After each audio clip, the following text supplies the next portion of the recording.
السلام عليكم دمانتين داوديال kusoo dhawaada barnaamij kooban ama muuqaal kooban oo aynu kaga hadli doono Richtungstafel in Kurven. Soomaali ahaan waxay ku noqonaysaa macnaha guud sida aad ku ogaan karto inay wadadu bidix baydhas ama midig baydhaso. Waa astaan ama calaamad aad ku garan karto in ay wadada tooska ah ay bidix u baydhay ama ay midig u baydhay. Waxaana waa laba calaamadood, labada calaamadood waxaynu ku arki doonaa muuqaalkan soo socda.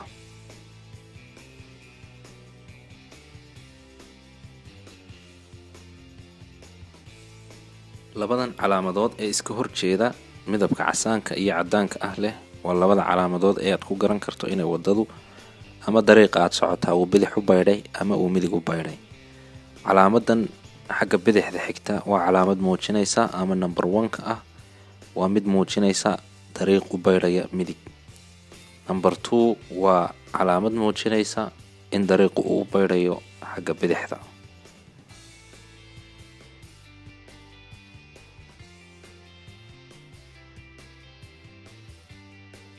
haddii aynu ku horeyno fallaadha muujinaysa in dariiqu bidix u baydhay waxaad ku garan kartaa xariijimahan casaanka ah ama guduudka ah iyo cadaanka isku dhex jira. Mararka qaarna waxaad ku arki kartaa wadooyinka iyagoo hal u qoran oo isdaba yaala. Mararka qaarna waxaad ku arki kartaa iyagoo sida sawirkan ka muuqda isku xidhiidhsan. Marka aad aragto calaamadan adigoo gaadhiga wada waxa laga rabaa inaad isku diyaariso inaad xagga bidixda u baydhayso. Speedka gaadhiga ama xawaaraha gaadhigana aad yarayso.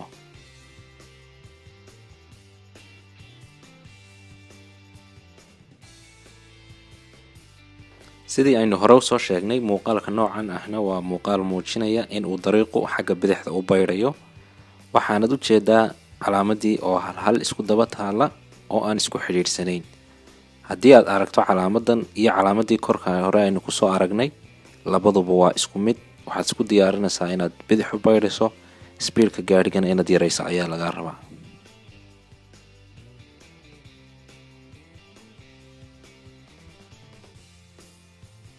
sidii aynu ku soo aragnay cashiradii hore calaamadan saddex geeska ah ee casaanka ku samaysan waa calaamad digniin ah waxayna kaaga digaysaa khatar jirta. khatartaasina mar walba waa wixii gudaha lagaga dhex qoro inta cadaanka ah. calaamadani waxay kuu muujinaysaa in aad mar dhow ama ay ku soo dhowdahay inaad u baydho bidix. waa calaamad kale oo aad ku garan karto in aad dariiqan aad socotaa uu bidix u baydhayo ama ay kurve tahay.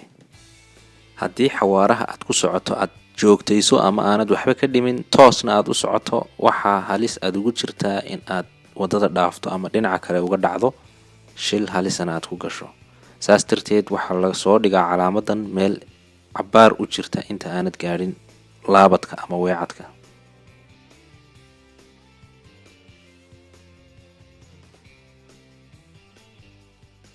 sawirkana waa sawir labaad oo muujinaya wado bidix u baydhaysa ama kurve taasi oo laga rabo sidii aynu hore u soo aragnay labada sawiree hore inaad speedka gaadhiga yarayso iskuna diyaariso inaad bidix u baydho.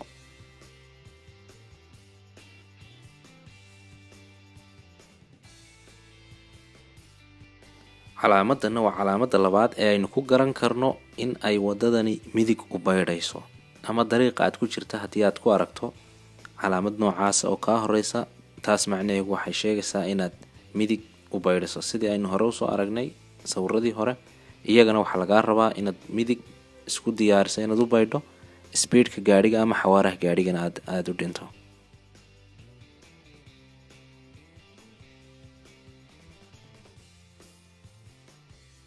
dariiqana waa dariiq muujinaya inaad u baydhayso midig sida aad halkaa ka arkaysaan saddexda calaamadood ee casaanka iyo cadaanka ah ee isdaba yaala ayaad ku garanaysaa dariiqu inuu baydhayo oo aanu toos u sii soconayn.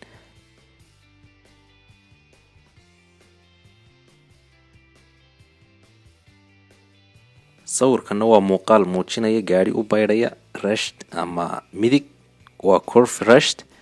markaa waxaa laga rabaa gaadhigan in uu si tartiiba speedka u dhimo midigna u baydho.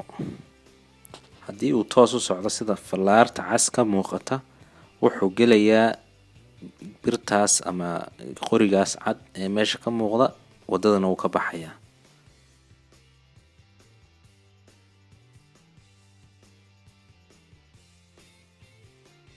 sidii aynu sawirkii hore usoo aragnay, kana waa mid midig u baydhaya, waa kurfe xagga midigta u baydhaya, ama waa wado midig u baydhaysa ama u weecanaysa. marka waa digniin lagu dhigayo wadada horteeda si aad ugu xisaabtanto in ay jirto wado midig u baydhaysa.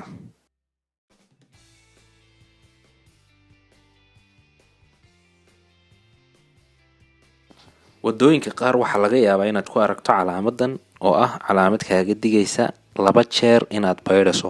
marka koowaad waxaad u baydhaysaa bidix, haddana midig. labadii calaamadood ee aan soo sheegnay oo isku jira weey. waa hal mar oo bidix ah iyo hal mar oo midig ah. marka waa jiiro 2 mar aad ku baydhayso. taasina waxay kaaga baahan tahay taxadir dheeraad ah si aanad wadada uga bixin ama aanu gaarigu dhinaca kale uga bixin wadada. waana calaamad guud ahaan kaaga digaysa in ay wadadu leexleexad ama weecweecad leedahay dhowr mar, 2 mar iyo ka badan. calaamadan waxaad ku arkaysaa inta aanad gaadhin meesha aad ka baydhayso ama aad ka weecanayso. inta aanad gaadhin ka hor ayay kaaga digaysaa.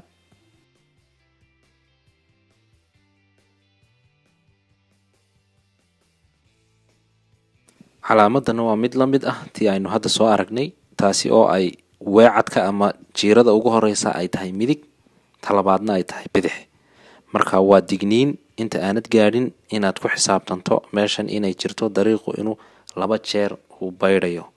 marka waxaa lagaa rabaa inaad ku xisaabtanto iskana jirto speedkaaga iyo qaabka aad u weecanayso.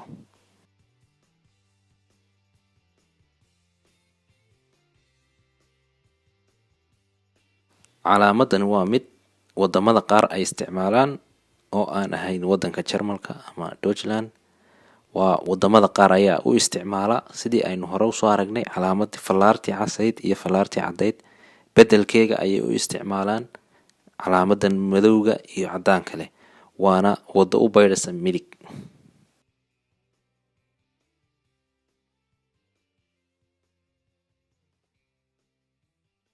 intaas waxay noogu dhan muuqaalkeenii koobnaa ee ku saabsanaa Richtungstafel in Kurven, ama sida aad ku garan karto marka uu dariiqu baydhayo bidix ama midig.